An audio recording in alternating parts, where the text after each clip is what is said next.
Donc, mon premier champ de compétence, c'est l'entrepreneuriat. Et vous savez, lorsqu'on parle d'entrepreneuriat, on parle au moins de 3 dimensions. On parle de l'entrepreneur, on parle de l'entreprise qui crée et on parle de l'environnement de l'entrepreneur, ce qu'on appelle l'écosystème entrepreneurial.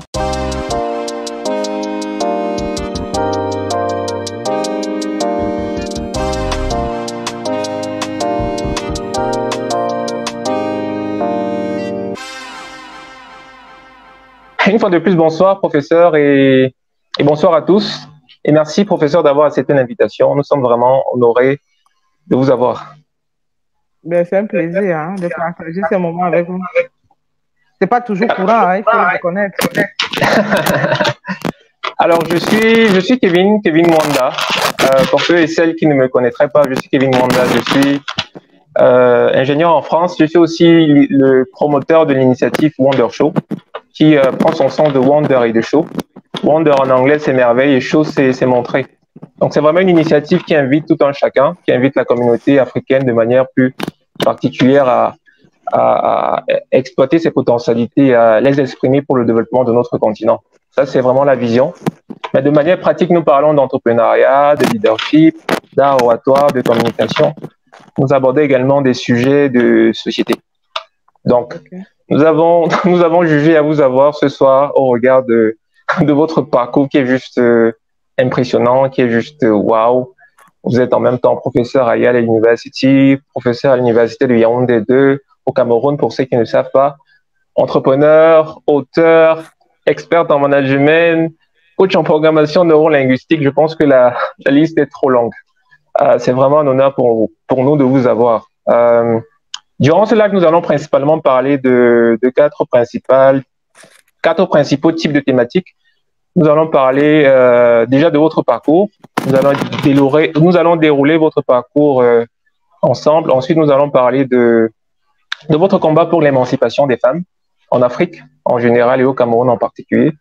Ensuite, nous allons parler de leadership, étant donné que vous êtes experte en management. Et enfin, nous allons parler, si on a le temps, d'entrepreneuriat. Donc, je commencerai par le premier pan. La première question que j'aimerais vous demander, c'est dans quel contexte familial est-ce que vous avez grandi et comment est-ce que ce contexte a influé pour que vous arriviez à la femme que vous êtes aujourd'hui? Ok. Alors, ce que moi, j'essaie de dire, c'est que j'ai eu une scolarité plus linéaire, c'est-à-dire du collège à l'université. Et donc, comme je le disais, en termes de mobilité, j'ai connu 2 villes. J'ai connu Ebolova et puis Yaoundé. Yaoundé à l'école secondaire, lycée Leclerc et puis lycée bilingue et puis l'université de Yaoundé. Donc voilà, globalement, en ce qui concerne l'itinéraire. À l'université, bien entendu, il fallait faire 5 ans avant d'être inscrite en thèse. 5 ans après, j'ai eu mon 2A qui me donnait accès à la thèse. Effectivement, j'ai préparé ma thèse à l'université de Bordeaux, dans un centre de recherche, mais j'ai soutenu ma thèse à l'université de Ngaoundéré. Donc, j'étais inscrite à l'université de Ngaoundéré, je préparais ma thèse, enfin, j'étais affiliée à un centre de recherche également à Bordeaux, ce qui m'a permis de faire les deux, je peux dire quoi, les 2 universités pendant cette période. Alors, ce qu'il faut dire, lorsque je vois ce parcours, notamment au niveau de la formation, j'ai connu 2 carrières parallèles. Donc, en même temps que je faisais des études universitaires, parce que j'ai été recrutée avec le 2A. À l'époque, il n'y avait pas d'enseignant des sciences de gestion. Il était question de constituer le corps des gestionnaires. Et il y avait un seul professeur agrégé, de regretter mémoire, mon directeur de thèse, le professeur Combo Lucien, qui en 1993 décide d'ouvrir la filière le département de gestion. Il n'y avait donc pas d'enseignant de gestion. Et nous avons été recrutés avant la soutenance de la thèse. Donc, recrutés en 1998, j'ai envie de dire que ça fait, je crois, 23 ans d'expérience professionnelle. Et en 1999, par un concours de circonstances, il y a un recrutement qui est lancé à l'Institut supérieur de management public. Je ne sais pas si vous connaissez l'Institut. C'est un institut qui est un peu considéré comme la jumelle de l'ENAM, parce qu'à l'ENAM, on forme des agents publics à la formation initiale. Et puis, lorsqu'ils sont en situation d'activité, nous, on les prend à l'ISMP pour la formation continue. Donc, je suis recrutée en 1999 à l'ISMP comme professeur constant stagiaire. Alors, je suis confrontée à 2 carrières. Il faut finir sa thèse et puis il faut également suivre un parcours de consultant. Et c'est comme ça que par un concours de circonstances, ce recrutement était un recrutement spécifiquement féminin. Et vous savez, l'Institut supérieur de management public a été mis en place par la coopération canadienne. Et donc, nous sommes enrôlés dans un programme avec des collègues au Canada pendant 5 ans. On va donc réaliser un ensemble d'activités, des voyages, d'études, etc. Mais au moins, les 5 ans ont permis effectivement d'avoir une deuxième, on peut le dire ici, une deuxième casquette de consultant. 3 ans après, il faut dire, avant les 5 ans, 3 ans après, il fallait bien que je me remette à ma thèse. Donc, j'ai d'abord suspendu mes travaux de thèse. Je suis allée en 99, puis j'ai repris effectivement mes travaux en 2001 et je soutiens donc ma thèse en 2004. Donc, je tiens ma thèse en 2004 à l'université de Ngaoundéré. Ma thèse porte sur l'entrepreneuriat, un peu comme par coïncidence par rapport à cet entretien. Donc, mon premier champ de compétence, c'est l'entrepreneuriat. Et vous savez, lorsqu'on parle d'entrepreneuriat, on parle au moins de 3 dimensions. On parle de l'entrepreneur, on parle de l'entreprise qui crée et on parle de l'environnement de l'entrepreneur, ce qu'on appelle l'écosystème entrepreneurial. Donc, moi, j'ai fait ma thèse sur l'écosystème entrepreneurial et ce qui m'intéressait, c'était justement de faire l'évaluation des aides publiques à l'entrepreneuriat de 1970 à 2000.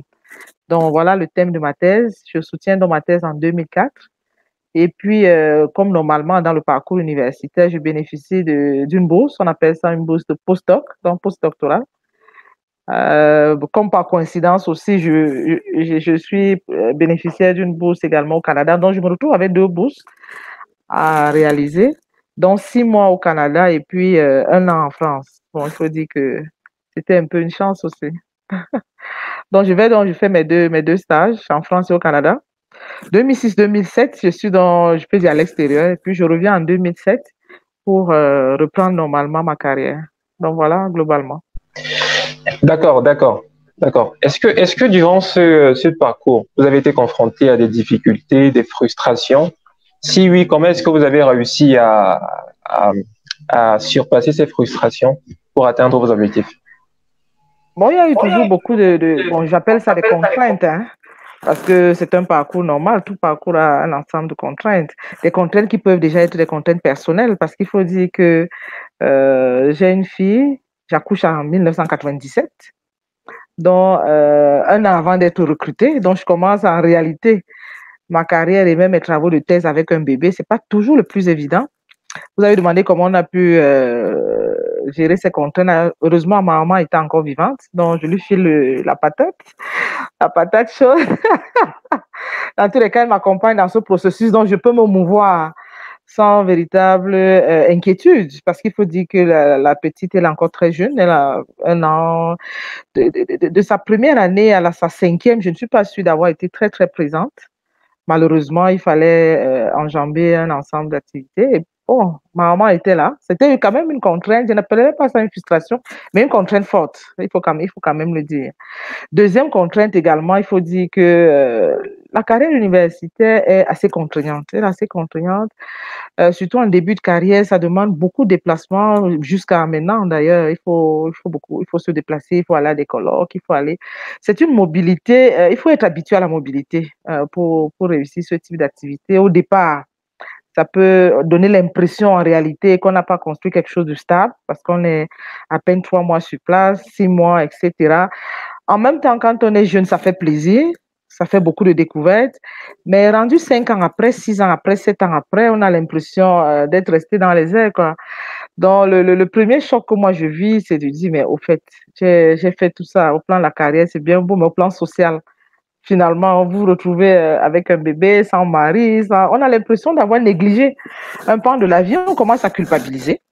Il faut dire que c'est lié aussi un peu à l'âge, parce que vous savez, là, lorsque vous atteignez 25 ans, on appelle souvent ça la Sainte Catherine, on commence à se poser de bonnes questions en ce qui concerne les femmes. Vous savez, les femmes ont une horloge biologique, hein, les femmes ont entre 25 et 35 ans pour procréer. Et puis vous vous retrouvez là, vous dites, bon, la société attend un certain nombre de demandes, un certain nombre d'exigences, en même temps la carrière, et puis vous posez un certain nombre de questions. C'est une contrainte également à un moment donné qu'il faut gérer. Et puis on va parler de l'émancipation de la femme tout à l'heure, pour exister comme femme, j'ai pas envie de dire qu'il faut briser les conformismes sociaux, mais il faut parfois faire entendre également ses désirs, faire entendre ses passions, faire entendre également sa carrière. Et ça ça demande une négociation avec l'environnement qui n'est pas toujours facile. Parfois, on cède à certains caprices, parce qu'il faut dire qu'on se sent un peu redevable, d'abord en tant que femme. Apparemment, on doit donner la vie. Bon, visiblement, les hommes ne peuvent pas le faire. Donc, on se dit, est-ce qu'on va manquer également à notre devoir? Peut-être pas. Alors là, il faut donner une réponse. Deuxièmement, on atteint aussi un âge mature où on se dit, il faut apporter quelque chose à la carrière, à la République. Donc, on est confronté à un ensemble d'enjeux, j'ai envie de dire qu'un ensemble de crises. Parce qu'il faut dire que la vie se fait par étapes. Quand moi, je vous vois, vous êtes très jeune. J'ai envie de croire que vous êtes entre 23 et 27 ans. Et il faut dire qu'à cette étape-là, on vit une crise particulière. Alors, traverser cette étape, lorsqu'on entre dans la trentaine, c'est une autre crise. Donc, on a l'impression effectivement de passer d'une crise à une autre sans arrêt. Mais surtout, la question qu'on se pose, c'est est-ce que j'ai suffisamment rendu compte? Ou alors est-ce que j'ai suffisamment communié avec les crises de mon époque? Et moi, je pense que c'était une préoccupation qui était aussi une préoccupation importante. L'autre préoccupation qui n'est pas moins importante et qui malheureusement constitue une contrainte pour certains aujourd'hui, c'est qu'à l'époque, je ne sais pas si ça véritablement, ça fait pourtant pas longtemps, ce qui fait véritablement la différence, c'est qu'on n'avait pas de problème de ressources financières. Parce que lorsque vous arriviez comme femme à ce niveau, il y avait plusieurs bourses de l'Agence universitaire de la francophonie qui étaient disponibles pour les femmes. Il y avait également, à l'époque, on pouvait aller dans les colloques, on était pris en charge. Les pays du Sud avaient une prise en charge. Il suffisait simplement de présenter un papier que votre candidature était retenue, vous êtes logé, Donc, il y avait quand même une facilité à mener ses études et à réaliser un certain nombre de projets. Donc, j'ai envie de vous dire, non pas par pédantisme, hein, que j'ai pas eu beaucoup de difficultés au plan de la carrière, il n'y a pas beaucoup de contraintes, il y avait beaucoup de facilités. Je crois que la principale contrainte était de travailler dur et surtout de garder le cap sur les objectifs. Bon, malheureusement, il faut dire que l'autre contrainte qu'on peut avoir, c'est qu'on ne réussit pas toujours à réaliser ses rêves dans le timing et dans l'itinéraire qu'on s'est donné. Parce que moi, quand je commence à l'université, je vais aller d'un trait je voulais faire un concours d'agrégation, dans tous les cas, c'est l'itinéraire qui est quelque peu tracé pour les enseignants. Et puis, bon, ayant fait la carrière à l'ISMP, je suis rattrapée par les postes administratifs. Donc, subitement, en 2007, quand je reviens alors que je suis en pleine envolée, je peux dire ainsi, peut-être perdu un peu dans les espaces, je suis nommée au ministère. C'était le premier choc en fait. Nommée au ministère de la fonction publique et de la réforme administrative comme inspecteur numéro 1. Ensuite, inspecteur général. Ensuite, directeur général adjoint. Donc, ça s'est enchaîné pendant 12 ans, sans arrêt. Et il fallait, pour garder le cap, il fallait en même temps réaliser sa carrière administrative et puis sa carrière universitaire. Je crois que c'était ça la plus grosse contrainte. Faire les deux en même temps, c'était épuisant, enfin, mais exaltant. Mais dans tous les cas, c'était quand même assez difficile. Il fallait continuer avec le colloque en même temps qu'il fallait être au ministère. Ensuite, quand je reviens comme directeur général adjoint à l'Institut supérieur de management public, c'est un challenge quand même important. J'y reste pendant 9 ans. Et j'avoue que ma préoccupation était toujours de dire, il ne faut pas que je perde mon métier de base, c'est-à-dire l'université. Et heureusement, en 2017, je passe maître de conférence, donc je passe professeur, maître de conférence exactement. Ça me permet quand même d'avoir l'impression de n'avoir pas lâché prise, parce que 12 ans de haute administration, bon, c'est assez prenant. Je ne vous apprends rien, c'est assez engageant également. Il fallait garder le cap et je pense qu'en termes de contraintes, c'était la plus grosse contrainte. Et depuis 2019, je ne suis plus directeur général adjoint, je suis maintenant entièrement dans ma carrière. Et bien évidemment, je suis promotrice également d'un cabinet. Et bizarrement, je fais toujours les deux à la fois. Bon, peut-être c'est mon destin. On va justement en parler tout à l'heure. Mais comment faites-vous en fait pour gérer justement ces différentes activités? Est-ce que c'est l'organisation, c'est la planification, c'est quoi? C'est quoi le secret? Ah non, toutes ces activités ont un même fil conducteur. Le fil conducteur, c'est que je suis dans l'enseignement, disons dans la théorie du management, et de l'autre côté, dans la pratique du management également. Au contraire, j'ai envie de dire que ce sont les activités qui se complètent. Au point où, pour moi, ce n'est pas considéré comme du travail, ce n'est pas lourd parce que c'est assez complémentaire. Et lorsque je passe d'un espace à l'autre, je ne sens pas la difficulté. J'ai l'impression d'aller appliquer sur le terrain les éléments théoriques que j'ai. Par exemple, lorsque je fais des consultations, lorsque je fais des études, en réalité, j'utilise les théories managériales pour faire des études. Lorsque dans mon cabinet, par exemple, je fais l'évaluation des politiques publiques, j'utilise les méthodes universitaires. La démarche de la recherche de la vérité est la même. L'analyse, la collecte des données. Donc, en réalité, ce qui est intéressant, enfin, ce que je trouve intéressant et moins pesant dans ce que je fais, c'est que ma carrière fonctionne un peu comme, vous voyez, l'arête de poisson. Hein. Vous avez une colonne vertébrale et puis vous avez des arêtes qui sont connectées à la colonne vertébrale en réalité, qui ne se détachent pas, qui forment un tout cohérent. J'avoue que j'aurais été dans un métier différent du management dans le cadre de mes activités professionnelles, que ça aurait été peut-être un peu impossible. Mais là, je ne sens pas de difficulté. Il n'y a pas de rupture, en fait. Il n'y a pas de rupture entre ce que je fais au plan théorique et ce que je fais également au plan empirique. Et du coup, j'ai l'impression que les éléments empiriques me permettent de nourrir. Quand je fais cours, j'ai beaucoup d'exemples empiriques que je peux prendre. Je connais l'entreprise, notamment l'entreprise publique. J'y ai été pendant 12 ans, je peux en parler. D'un autre côté, je fais également un parcours universitaire qui me permet d'avoir accès à la théorie. Donc, du coup, je n'ai pas l'impression d'être complètement déconnectée. Donc, ça, je ne vis pas ça comme étant quelque chose de... Il n'y a pas de rupture, en fait. Donc, en fait, vous avez une expérience. Allez-y. Je travaille. Donc, ce que je veux dire, c'est que pour moi, le travail et la vie font un, en réalité. Je n'ai pas de samedi, je n'ai pas de dimanche. Ça veut donc dire que si, comme je suis avec vous là, après notre échange, si j'ai un travail, je m'assois, je travaille. Sinon, je dors. Quand je me relève, je travaille. Donc, pour moi, en réalité, ce sont les deux bouts du bois qui me permettent justement d'avoir une vie de mélange. Hein? Il n'y a pas de différence entre la vie, comme on peut dire, et puis le travail. Pour moi, c'est la même chose. Mais il faut quand même avouer que c'est assez spécial, professeur, de ne pas avoir des samedis, de ne pas avoir des dimanches. Est-ce que c'est véritablement parce que vous êtes dans votre passion ou alors ce sont juste des exigences, entre guillemets, professionnelles qui font en sorte que vous travaillez autant? Alors, je ne sais pas ce qu'on appelle exigence professionnelle. Ce que moi, je sais, c'est que j'ai des choses à faire. Je l'ai fait. Il y en a qui sont des contraintes parce que j'ai des cours à donner. Je dois absolument les donner. Mais les cours, c'est de lundi à vendredi. Le samedi, je ne sais pas ce que vous voulez que je fasse. Je regarde la télé. Je peux aller boire un verre avec mon mari. Je peux revenir. Mais ce que je veux dire, c'est que je peux ouvrir un livre à tout moment. Je peux ouvrir un livre à 8 heures, à midi. Il n'y a pas d'heure qui m'empêche d'ouvrir le livre. Donc, c'est un peu comme dormir. Hein. Moi, je peux dormir à 14 heures comme je peux dormir à 1 heure du matin. Il m'arrive de travailler de 19 heures à 4 heures. Donc, en fonction justement du rythme et puis des activités que j'ai à réaliser, j'organise mon temps de la sorte. Je vous prends un exemple. Très souvent, de septembre, quand on commence les cours à l'université, à février, c'est des périodes de haute tension. Il m'arrive de passer du cours à la consultation à une étude, sans véritable transition. Et parfois d'aller c'est à partir du mois de juin que la pression commence à baisser. Donc, si vous me demandez ce que j'ai fait de septembre à maintenant, je vais vous dire que il est quand même rarement passé une journée sans que je n'ai ouvert un livre. C'est quand même un peu rare. Mais en même temps, je regarde la télé, j'aime les débats, je participe aux débats. Donc, voilà quoi. Et est-ce que vous avez toujours rêvé d'être ce que vous êtes aujourd'hui? Est-ce que lorsque vous étiez petite, vous vous êtes dit, je vais enseigner, je vais être professeur, je vais partager mes connaissances? Ou alors c'est quelque chose qui s'est construit au fil des années? Non, moi j'ai voulu être enseignante à partir de la 4e année. J'avais un enseignant qui m'a vraiment fascinée. Vous ne l'avez pas connu, mais c'était quelqu'un d'extraordinaire, du moins de mes yeux de jeune fille, c'est comme ça que je le percevais.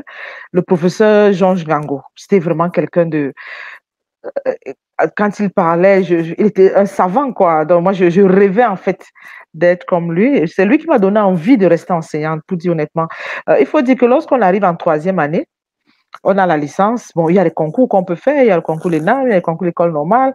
Donc, il y a un premier parcours qu'on peut avoir, un parcours professionnel. Et puis, moi, je me dis, non, je ne vais pas m'arrêter là. Moi, je préfère continuer à être enseignant d'université. Et puis, j'avoue que j'ai quand même chômé 2 ans. Hein. C'est-à-dire, quand on a eu le 2A, je n'ai pas été recrutée. J'ai commencé à recruter de n'avoir pas fait le concours. Mais en même temps, j'avais comme une intuition de ce que ça devrait marcher. Et j'ai jamais perdu cette envie-là. J'ai même envie de dire que c'est un métier qui me plaît. c'est un métier qui me plaît. Je ne sais pas ce que je serais devenue si j'avais fait autre chose.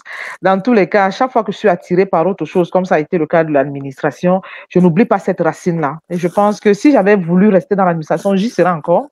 Mais je pense que c'est pas vraiment ma vocation. Moi, j'aime être dans une salle de cours, j'aime avoir l'impression en réalité d'impacter les consciences. Parce qu'il faut dire que l'enseignant, c'est si le particulier qu'il participe à nourrir quand même ou à construire des schémas cognitifs. Donc, agir sur le cognitif, agir également sur la capacité à pouvoir inventer, on peut dire comme ça, la science. Je trouve ça extrêmement passionnant, un peu difficile, mais passionnant. Et moi, je pense que je ne ferais pas autre chose s'il fallait que j'ai une deuxième vie consciente. Il fallait que... Moi, je crois à la résurrection. Quand je vais renaître ou naître de nouveau, je souhaite ne pas naître un animal. Hein. Je souhaite revenir comme un humain. Et je souhaite qu'à cette deuxième vie également, je puisse enseigner. Je pense que c'est passionnant d'enseigner. C'est exaltant. C'est peut-être pas toujours... Bon, certains estiment que c'est un métier ingrat. Au sens où, en termes de valorisation, on s'attend quand même à ce qu'on soit bien. Moi, je pense qu'on a de la fierté à être enseignant, on a de la fierté à se rendre compte, en réalité, qu'on fait avancer les limites de la connaissance, parce que lorsque vous êtes enseignant d'université, votre obligation, c'est de contribuer à la science, à l'avancée de la science. Et même après la mort, on a l'impression de vivre. Moi, j'ai des enseignants, quand je parle de je parle de nous présents, on a l'impression qu'ils ne sont jamais morts. Et je trouve que c'est important.